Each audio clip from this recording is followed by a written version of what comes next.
This is 1 million subscribers. I released my first video just over 4 years ago, and I can't believe I've reached 1 million subscribers. But 230 videos later, I have, and today I'm gonna do something extra special to mark the occasion.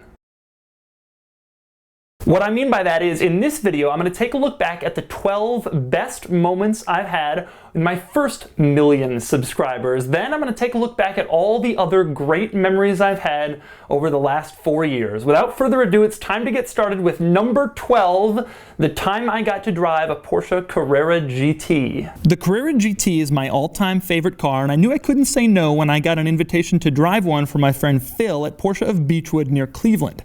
I stopped in Cleveland in the middle of a 6,000-mile road trip just to film this car and get behind a wheel of a vehicle I've idolized since 2005 when I first saw one on the road. I edited the video in a hotel room in Sandy, Utah, and when I finished, it was over 10 minutes long, my first video ever to cross the 10-minute mark. I could barely sleep that night because I kept thinking nobody would ever want to watch a 10-minute YouTube video, but boy was I wrong. That video is at 2.2 million views, and it's one of the most popular Carrera GT videos online. Now, all my videos are over 10 minutes long, and my average viewer watch time is higher than most other car videos. Next, the number 11 best memory in my first 1 million subscribers, that would be the time I used my Ferrari to attempt to pick up women. This is the first video I ever did that got really popular, especially because it came at a time when there were a lot of viral videos showing women fawning over men in sports cars.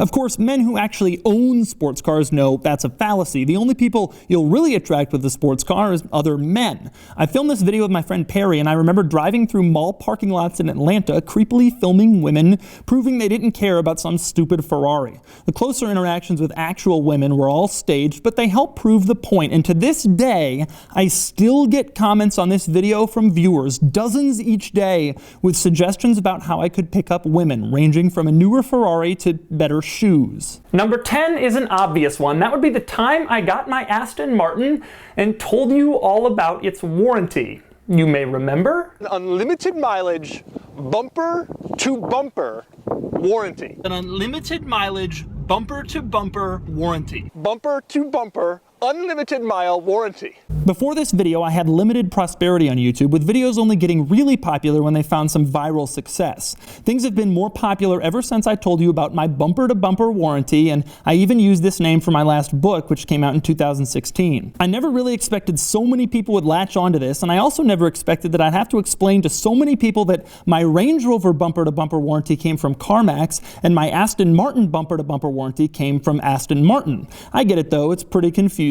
I filmed this video in Fairmount Park here in Philadelphia, and it took just 45 minutes. Proof that sometimes success comes easier than other times. Number 9 is the most popular video I ever made and one of the most memorable, the 2017 Ford GT. In May 2017, Auto Trader was invited to attend the launch of the new 2007 Ford GT in Tooele, Utah, and my bosses thankfully suggested I should go. Contrary to some of the accusations made by others, I paid for my own flight to Utah and got my own rental car for this trip, and when I showed up at the launch, it was time to get to work. You rewarded that work with major success. This video now has over 6 million views, and it's the most popular video on YouTube about the new Ford GT. Many of you remember number 8 because you're always asking me about it, the time I almost crashed the Dodge Challenger Hellcat. Take a look. There you go. Shit. We're good. Oh my God! After I bought my bumper-to-bumper Aston Martin, I figured I'd make a bunch of videos with it, but then it broke. So I drove to Harrisburg, Pennsylvania to pop in on a guy named Mike, who then had a Dodge Challenger Hellcat and a YouTube channel with just 64,000 subscribers. Mike, of course, is Street Speed 717, and his following has grown almost tenfold since then, and his success has been tremendously impressive to me, but it probably wouldn't have been a very good thing if I had crashed his car, which I nearly did. It was a wet, cold day, and I had forgotten the car was in track mode with no traction control when I decided to floor the accelerator. In that video, you see the car get loose and you see me freak out, but you don't see how narrow that road was and how there were trees on the other side that I surely would have hit, which would have destroyed the car and maybe injured us. After this, I got an insurance policy to cover the cars I'm driving when I'm filming videos. Number 7 is an all-time favorite, the video I made where I called the Tesla Model X the worst car ever made in the title. Of course, the actual video was a little different. Late last year, I was contacted by Turo, which is the Airbnb for cars, a company that lets you rent out other people's cool cars. They offered me a budget to do one review a month, and I said yes. The first car I decided to do in December 2016 was a Tesla Model X, which was brand new at the time. For months, I had heard angry reports from supposed car enthusiasts about how flawed the Model X is, the doors, the autopilot, the range, the practicality, so I decided to put it to the test, and I saw that most of these complaints were stupid or flat out wrong. In the ensuing video, I made fun of all the people who make these complaints, but I did it sarcastically. I titled the video, "Here's Why the Tesla Model X is the Worst Car Ever Made," and I went complaint by complaint and debunked them all. I felt bad for the clickbait title, but I never do this stuff, and I thought it'd be hilarious, which it was. To this day, I still get dozens of nasty comments every single day from people who only read the title to this video, criticizing me for how much of an idiot I am who knows nothing about cars. Little do they know, they're the idiots. Number 6 is a favorite of mine, the time I took my giant military-style Hummer to the racetrack. In 2015, I owned a military-style AM General Hummer and a Nissan Skyline GTR at the same time. I was contacted in June 2015 by a guy named Ron, a racing instructor with a local group, who asked if I wanted to bring my Skyline on the track at New Jersey Motorsports Park. I replied with a better idea: what about my Hummer? Ron said yes, and I drove my Hummer to the track and then on the track while all the rest of the racers were having lunch. A few people came on the track with me, giving the impression that we were actually racing, but they were going about 1/10 as fast as they could have gone, although it's worth noting I was absolutely flat out in my Hummer, which caused it to overheat after just a few laps. I ended up getting a call from the general counsel for the National Autosport Association, the group who had rented the track for the day. Fortunately, he was a fan of mine. Most of us will never forget number 5, my review of the 2015 Maserati Ghibli, and specifically the incident with the toothpaste. Here it is. Here's another reason I know the Ghibli is not an $80,000 luxury car. Take a look at the panel gap between the door panel and the rest of the trim. This panel gap is insane. It's ridiculously large. You could stick a tube of toothpaste in here, as I shall now demonstrate. All right, time to stick a tube of toothpaste in a Maserati panel gap. All right, here we go. It fell out. It's too big. We need a bigger tube of toothpaste. There we go. Tube of toothpaste in a Maserati panel gap. I had driven a few Maserati Ghiblis since they came out a few years ago, and I knew the car was total crap. When I actually rented this one in Nashville for a few days, I realized it was even worse than that. This review was scathing, but I never heard a single word from Maserati about it, which is unusual when you make a negative car review, probably because they knew everything in it was true. The most memorable moment came by accident. I needed something to illustrate how bad the panel gap was between the door and the B-pillar, and I happened to be leaving Nashville that afternoon, so I had my suitcase in the car. I found a tube of toothpaste, and the rest is history. More people ask me about this review than basically anything I've ever filmed, and I often think if I've had any one video where my opinion had an impact on the sales or value of the car, it was this video on this car. It's hard to top that, but number 4 does it. That would be the time I used my 1997 Land Rover Defender to run over an Audi Allroad and also an old Kia that belonged to my friend Filippo. My friend Filippo had a crappy old Kia Spectra he had purchased from a coworker for $1, and it got him through his senior year of college. When he graduated, he got a job and he purchased a respectable Ford Focus, and he abandoned the Kia in West Philadelphia with the key inside. In the year it was sitting there, nobody took the Kia, but someone smashed the windshield, and when I got my Defender, we eventually decided we had to use it to crush the Kia. My friend David runs a car dealership in the Philadelphia suburbs called Automobili Limited, and I told him about my plans and that I was looking for another car to crush simultaneously. He found an Audi Allroad, which was perfect, as I spent a lot of my writing career making fun of the Allroad for being ridiculously unreliable. The end result was YouTube magic, a bright yellow SUV running over 2 derelict cars after we hilariously destroyed them. I'll never forget this one. Number 3 is probably the greatest adventure I ever had, the time I drove my Aston Martin on a frozen lake in Vermont in the middle of February. Almost 2 years ago, we had a crazy snowstorm here in Philadelphia, and my friend Matt and I took my Aston Martin to the park to show just how badly it performs in snow. We thought that was the end of it, and we were just having fun, but I wasn't ready for the rage-filled commenters who angrily admonished me, saying the car would perform a lot better with winter tires. Well, duh, I was just kidding around, and I knew it would do badly with summer tires, but then I was contacted by Nokian Tire, who makes some of the best winter tires on the market, offering me a set of studded tires for free. They sent me the tires, I mounted them on my Aston, and then I drove to Nokian's US headquarters in Vermont to try my snow tests again, only to find Vermont was having an unseasonably warm winter and there was no snow anywhere. Never fear, my friend Bill Leedy took the day off work just to accompany me to Lake Iroquois, a frozen lake near Williston, Vermont, which he insisted was totally safe for me to drive my Aston Martin. I've never been so nervous or so excited, and when people ask me about the craziest thing I ever did for a video, that was it. Now we're down to the final two, and number 2 is an easy choice. That would be driving the Ferrari F40. I've driven a lot of amazing and important cars in the course of filming these videos, from the Lamborghini Countach to the Porsche 918 Spyder and the Carrera GT, but nothing is on the level of the Ferrari F40, which I borrowed from a Philadelphia exotic car dealership called LBI Limited. I was incredibly nervous before getting behind the wheel, and I still remember the moment the cover came off, meaning we were going to drive this thing. I was going to drive this thing. Not only was it scary to drive the F40, but I drove it down Interstate 95 in the city of Philadelphia, one of the most congested, narrow, and frequently under construction highways in the entire United States. In the end, I spent about an hour behind the wheel of the car on a wide variety of roads, which was amazing. It was a harrowing experience, but it was worth it, and the ensuing video was tremendously popular. Plus, I didn't damage the F40. Still, when people ask me what the best part of driving the F40 was, the answer is obvious. When I handed back the keys to the guys at LBI Limited, meaning I was no longer responsible for it.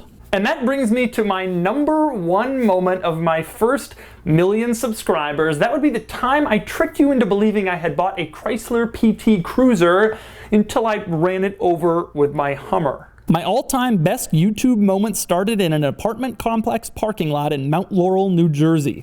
That's where I bought a 2001 Chrysler PT Cruiser with fake wood paneling and no license plate except for an expired temporary plate that was registered to a Pontiac G6. Over the course of the next few days, me and my friends Matt and Sean reviewed the PT Cruiser, which is to say we subjected it to some insanely stupid tests, like hammering wood boards to the exterior for extra wood, painting the dashboard, lighting the seats on fire, and pouring food and drinks all over the interior. In the end, I used this video to introduce my Hummer to everyone by using it to run over the PT Cruiser.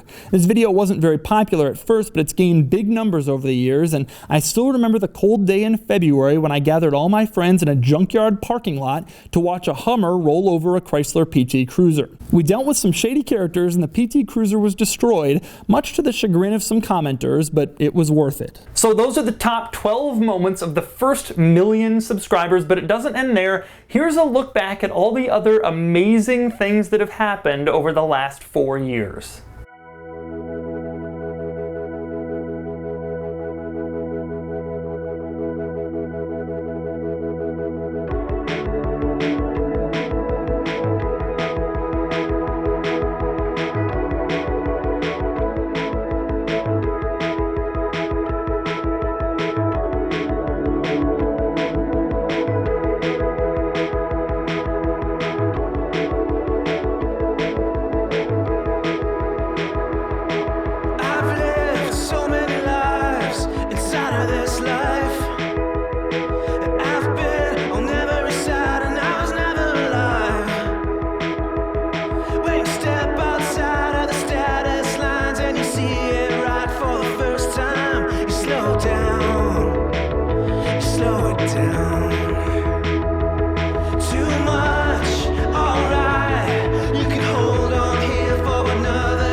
So tough till you see time rising up like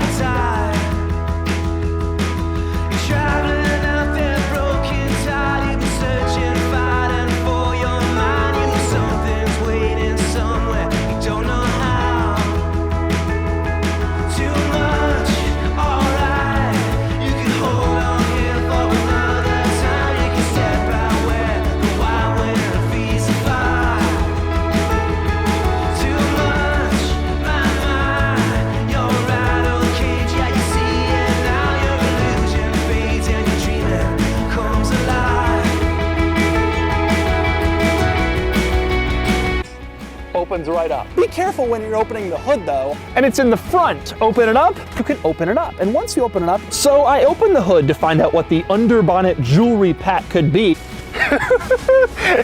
Yes, you can. The door is rear hinged. Now the door is up, and that looks really cool. You press this little thing, the door pops up, and then you're in. The tonneau cover opens right up. A little effort, and you have to be very careful. And you're in. You press a little button inside the car, and it pops open. Watch back there. Now the hood is in this position. Push a little thing, and a step comes out. So, boom, boom. Now I got a railing. Look at this. Look how easy that was. And the door handle pops out so that you can reach down and open them.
I love that song, and if you liked it, you should go on Spotify and check out some more of Vince Viccaro's music.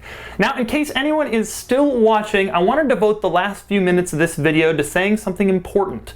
Thank you. First off, thank you to anyone who's ever lent me a car to review on my channel. If you watch this channel a lot, you'll notice that I don't usually take press cars like a lot of other channels because I try to remain free of as few outside influences as possible. Instead, I rely on the kindness of strangers to provide me with the cars that you see every week. And if you've ever lent me a car, I really appreciate it. This channel wouldn't be possible without you.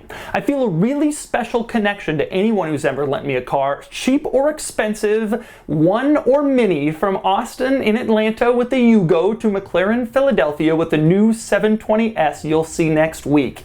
Anybody who's ever lent me a car, I really, really appreciate it. Extra special thanks to Mehdi and Tate at Exclusive Automotive Group, to David at Automobili Limited, and to Nick and the guys at LBI DJI Limited. Next, thank you to anyone who's ever picked up a camera and helped me film a video. Everyone who's ever helped me film even one scene or one take has been important to me, but special thanks to Perry. You gave me your entire summer in 2014. I don't know how I would have filmed those videos without you, truly. And to Filippo, we've met some interesting people and some interesting cars, and I thank you so much for your help and your friendship. Let me see it now. To my people over at Auto Trader, thank you. Scott, when you picked up that magazine all those years ago, you changed my life, and I couldn't be more grateful for the mentorship and the friendship over the years. To Tara and Brian, you've given me the greatest job I could have ever asked for, and I couldn't be more proud to write all those columns over at autotrader.com/oversteer. Of course, thank you to all the viewers, everyone who watches, tweets, posts, comments, even complains, and of course, thank you to everyone who is subscribed.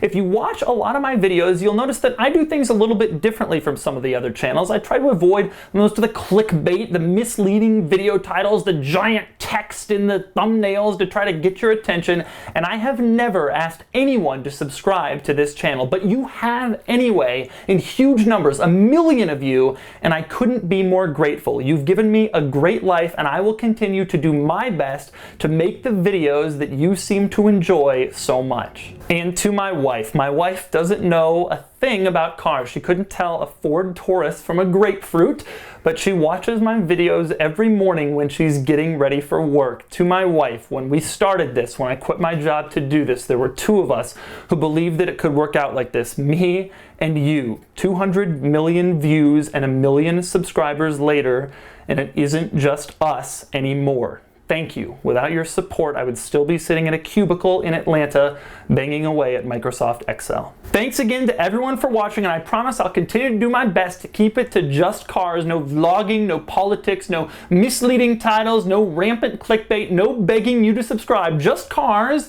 at least until the next one of these videos at 2 million subscribers.